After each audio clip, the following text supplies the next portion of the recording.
Il y a souvent un écart entre ce que nous sommes, ce que nous faisons et ce que nous disons.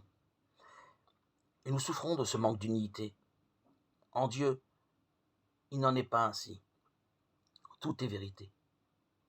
Aussi, pour nous faire découvrir qui est Dieu, les textes nous parlent surtout de ce qu'il fait pour nous. Il est miséricorde, il nous donne de vivre en paix. Il ne cesse de nous offrir le salut, il nous envoie son Fils. Regardons de plus près, c'est dans un dialogue, un tête-à-tête que Dieu dévoile à Moïse les sentiments de son cœur. Cette proximité est le grand titre de noblesse de Moïse. Le Seigneur lui parlait comme un ami parle avec son ami. Exode 33, 11. Dans son évangile, Jean présente Jésus comme le nouveau Moïse en qui se réalise ce qui demeurait inachevé. Il se tient devant le Seigneur et lui parle non seulement en qualité d'ami, mais de fils bien-aimé. Il demeure dans le Père dans une intimité indépassable.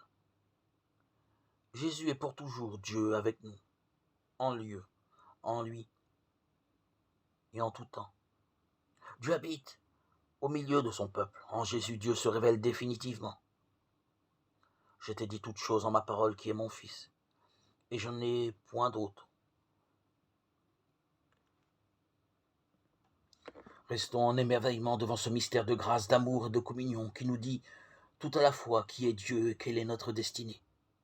En lui, tout est joie parce que tout est don. Là s'enracine notre espérance d'un amour indestructible, d'une vie éternelle. Déjà, si nous le voulons, l'amitié avec le Seigneur met notre vie quotidienne dans cette joyeuse lumière.